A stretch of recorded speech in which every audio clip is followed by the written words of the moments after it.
মদিনার মধ্যে একটা গোত্র ছিল, গোত্রটার নাম ছিল গামেদিয়া গোত্র। কি গোত্র? গামেদি গোত্র, গামেদি। তো ওই গোত্রের একজন মহিলা, যারে হাদিসের ভাষায় বুখারী মুসলিমের রওয়ায়াত মুত্তাফাকুন আলাই, ওই রওয়ায়াতের মধ্যে এরকম আসছে যে ওই মহিলা ব্যভিচার করছে, ব্যভিচার, জিনা করছে, জিনা। দেখেন তওবাটা আমার কেমন করতে হবে সেটা সাহাবায়ে কেরামদের থেকে নিব আমরা।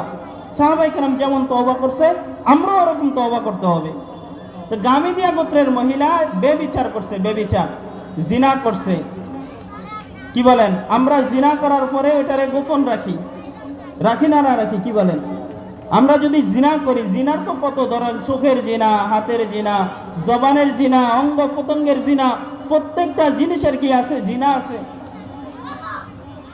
আমাদের স্বভাব হচ্ছে আমরা গুনাহ করলে এটারে গোপন রাখবো, কিন্তু সাহাবায়ে কেরামের থেকে যদি কোনো গুনাহ হয়ে যাইতো তারা বেচैन হয়ে যাইতো, কি করবে না করবে তাদের কি থাকতো না, ওই সময় হুঁশ থাকতো না। হাদিসে পাকের মধ্যে আসছে, ইমাম বুখারী রাহমাতুল্লাহ আলাইহি হাদিসটা রাওয়ায়াত করছেন, আন্না ইমরাতান গামিদিয়াতান জাআত ইলা রাসূলিল্লাহ সাল্লাল্লাহু আলাইহি ওয়াসাল্লাম। নবীজি আমার বলেন, একবার নবীজি সাল্লাল্লাহু আলাইহি ওয়াসাল্লাম মিম্বরের মধ্যে বসা, এমত অবস্থায় একজন মহিলা, গামেদিয়া গোত্রের এক মহিলা নবীজির কাছে আসছে। আয়েশা নবীজিরে বলতেছে, ওগো রাসূল আমার, আমি তো জিনা করে ফেলছি, ব্যভিচার করে ফেলছি, আপনি আমাকে পবিত্র করে দেন। ওই মহিলা নবীজির কাছে আয়েশা বলে, ইয়া রাসূলুল্লাহ ইন্নী কাদ যারাইতু ফাতাহহিরনি, নবীজি আমি জিনা করে ফেলছি, আমারে পবিত্র করে দেন। গুনাহ করার পরে আমার একটা সময় এরকম যায় নাই যে গুম হইছে। গুনাহ করার পর থেকে আমার মনে হইছে কোন সময় জানি রবের আযাব আমার সামনে চলে আসে। নবী আমার, গুনাহ করে ফেলছি, আপনি আমাকে পবিত্র করে দেন। আল্লাহর নবী সাল্লাল্লাহু আলাইহি ওয়াসাল্লাম গামেদিয়া মহিলাকে বলল, যাও, ফিরে যাও, ফিরে যাও। ওয়া ইন্নাহু রাদ্দাহা। আয়েশা বলে, নবীজি আমি জিনা করছি, আমারে পবিত্র করে দেন। আল্লাহর নবী বলেন, যাও তুমি বাড়িতে ফিরে যাও, বাড়িতে ফিরে যাও। প্রথম দিন আসছে, নবীজি বাড়িতে ফিরে দিয়েছেন। দ্বিতীয় দিন যখন হইছে,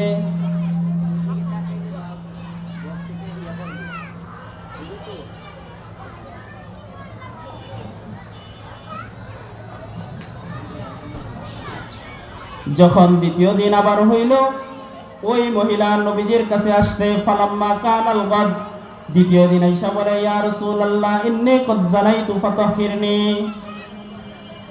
নবীজি আমার, আমি তো গুনাহ করে ফেলছি, আপনি আমাকে পবিত্র করায়া দেন। নবীজি সাল্লাল্লাহু আলাইহি ওয়াসাল্লাম গামেদিয়া গোত্রের মহিলার কথা আর শুনলেন না, ফিরে দিলেন, ফিরে দিলেন। তৃতীয় দিন যখন আইছে, নবীজির দরবারে আয়েশা সেম একই কথা বলতেছে, ইয়া রাসূলুল্লাহ ইন্নী কাদ যানাইতু ফাতাহহিরনি, নবী আমি ব্যভিচার করে ফেলছি গো। ও নবী, গুনাহের বোঝা মাথায় দিয়া সারা রাতের মধ্যে আমার ঘুম হয় না, নবীজি আপনি আমাকে পবিত্র করে দেন। নবীজি সাল্লাল্লাহু আলাইহি ওয়াসাল্লাম মুখ ফিরে রাখছেন। এইবার গামেদিয়া গোত্রের মহিলা নবীজিকে বলতেছেন, লিমা তারুদ্দানি, লিমা তারুদ্দানি লাআল্লাকা আন তারুদ্দানি কামা রাদাত্তা মাইজান। এ নবী আমার, আপনি কেন আমাকে ফিরে দিতেছেন? মনে হইতেছে মায়েজে আসলামীকে আপনি যেই কারণে ফিরে দিতেছেন, মনে হয় আপনি আমাকে ওই জন্য ফিরে দিতেছেন। এখন মায়েজে আসলামের কথা আসলো, মানে মায়েজে আসলামীও এরকম জিনা করছে, নবীজির কাছে আসছে, নবীজি ফিরে দিয়েছেন। একদিন, দুই দিন, তিন দিন, তিন দিনের পরে নবী সাল্লাল্লাহু আলাইহি ওয়াসাল্লাম সাহাবায়ে কেরামদেরকে পাঠাইছেন, যাও মায়েজে আসলামের এলাকায় যাও, যে দেখো সে কি পাগল কিনা, সে কি অসুস্থ কিনা, তার অবস্থা কি, এটা জেনে আসো। মানে নবীজি মনে করছে যে হয়তো পাগল, পাগলামির কারণে আয়েশা বলতেছে আমি জিনা করছি। তো মায়েজ ইসলামের এলাকায় পাঠাইছে, পাঠানোর পরে সমস্ত মানুষ বলছে না, এই মায়েজ সুস্থ মানুষ, সে অসুস্থ না, সে যদি বলে থাকে জিনা করছে তাহলে সে জিনা করছে। এই কথার উপরে ওই সাহাবায়ে কেরাম মায়েজ ইসলামের এলাকা থেকে ফিরে আসতে নবীজিরে বলতেছে, নবীজি মায়েজ ইসলামী তো জিনা করছে, তারপরে তার উপরে শরীয়তের যে হুকুম ওই হুকুম লাগিয়ে দেওয়া হয়েছে। এখন গামীদিয়া মহিলা নবীজিরে বলতেছেন, নবীজি আমার, যেই জন্য মায়েজ ইসলামীকে আপনি ফিরিয়ে দিলেন ওই জন্যই কি আপনি আমাকে ফিরিয়ে দিতেছেন? খোদার কসম নবীজি আমি বলতেছি, আল্লাহি লা হুদ্দা মিনাজ জিনা, নবী আমার, আমি জিনার কারণে হামেলা হয়ে গেছি, আমার পেটের মধ্যে বাচ্চা চলে আসছে। নবী আমার, দুনিয়ার জিন্দেগির মধ্যে কষ্ট সহ্য করা বড় ব্যাপার না, দুনিয়ার জিন্দেগির কষ্ট তো বেশি কষ্ট না। ময়দানে মাশরে যদি আল্লাহ তাআলা সমস্ত মানুষের কাতারে কাতারে দাঁড়া করায় আমারে হাঁটায় আমার গুনাহ মানুষের মধ্যে দেখায়, নবীজি দুনিয়ার কষ্ট বেশি কষ্ট হবে না, আখিরাতের কষ্ট ভয়ঙ্কর কষ্ট। নবী আমার, দুনিয়ার জ্বালা তো এটা জ্বালা না, ময়দানে মাশরে জাহান্নামের আগুনের জ্বালা তো ভয়ঙ্কর জ্বালা। নবী আমার, তোমার জবান থেকে আমি শুনছি ময়দানে মাশরের জ্বালা কত ভয়ঙ্কর হবে। ময়দানে মাশরের আগুন 3000 বছর আল্লাহ তাআলা জ্বালায়া প্রস্তুত করছেন জাহান্নামীদেরকে ওই আগুনের মধ্যে জ্বালানোর জন্য। ও নবী আমার, আমি বলতেছি আমি জিনা করছি, আমার পেটের মধ্যে বাচ্চা চলে আসছে, সুতরাং আপনি আমাকে পবিত্র করে দেন। শরীয়তের যেই হুদুদ এই জায়গার মধ্যে পড়বে, নবী আমার আপনি ওই হুদুদই কায়েম করেন, ওই হুকুমই আপনি সাহাবায়ে কেরামদেরকে দেন। নবী আমার, আমি তো এই গুনাহের শাস্তি নিয়া আল্লাহ তাআলার সামনে উপস্থিত হইতে চাই না। নবী সাল্লাল্লাহু আলাইহি সাল্লাম মহিলার অবস্থা দেখে বললেন, ঠিক আছে, তোমার বিচার করা হবে, যাও তুমি বাড়িতে চলে যাও। তুমি গুনাহ করছো, ব্যভিচার করছো, তোমার গর্ভে সন্তান চলে আসছে, তোমার গুনাহের শাস্তির কারণে তোমার সন্তানকে তো হত্যা আমি করতে পারবো না। যাও যাও বাড়িতে চলে যাও, তোমার যেদিন সন্তান ভূমিষ্ঠ হবে ওই দিন আমার কাছে নিয়ে আসবা। মহিলা একটা আশা নিয়ে বাড়িতে চলে গেল। 9 মাস পর্যন্ত অপেক্ষা করলো। কয় মাস? 9 মাস পরে যখন সন্তান ভূমিষ্ঠ হইল, একটা কাপড়ের টুকরার মধ্যে ওই সন্তানকে নিয়ে নবীজি সাল্লাল্লাহু আলাইহি ওয়াসাল্লামের কাছে এসে বলে, ওগো সরকার, আপনি তো ফয়সালা করছেন যদি বাচ্চা ভূমিষ্ঠ হয়ে যায় সাথে সাথে ওই বাচ্চাকে নিয়ে আসতে। সরকারে দু আলম হাবিবে কিবরিয়া, দেখেন দেখেন আমার বাচ্চা ভূমিষ্ঠ হয়ে গেছে।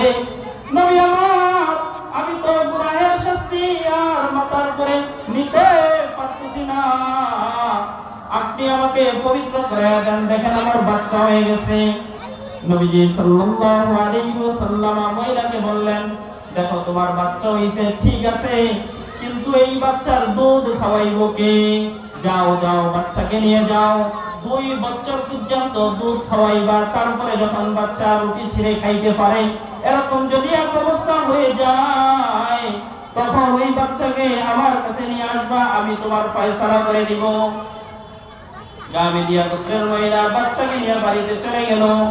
দুধ খাওয়াইতেছে আর মনে মনে এই আশা করতেছে, কোন সময় আমার বাচ্চা বড় হবে, কোন সময় আমার বাচ্চা রুটি ছিঁড়ে খাইতে পারবে। এই সময় পর্যন্ত অপেক্ষা করতে করতে 2 বছর পরে নবীজির কাছে আসছে। আয়েশা বাচ্চাকে ছিঁড়া একটা রুটির টুকরা হাতে দিয়া বলতেছে, ইয়া রাসূলুল্লাহ, ও আমার হাবিব, সরকারে দু আলম, শুনেন শুনেন, আপনি ফয়সালা করছেন বাচ্চার 2 বছর দুধ খাওয়ানোর জন্য। হাবিব গো আমার, আমি বাচ্চারে 2 বছর দুধ খাওয়াইলাম, এখন দেখেন বাচ্চা রুটি ছিঁড়ে খাইতে পারতেছে, এরকম এক অবস্থা। বাচ্চাকে আল্লাহর নবীর কাছে নিয়ে আসলেন।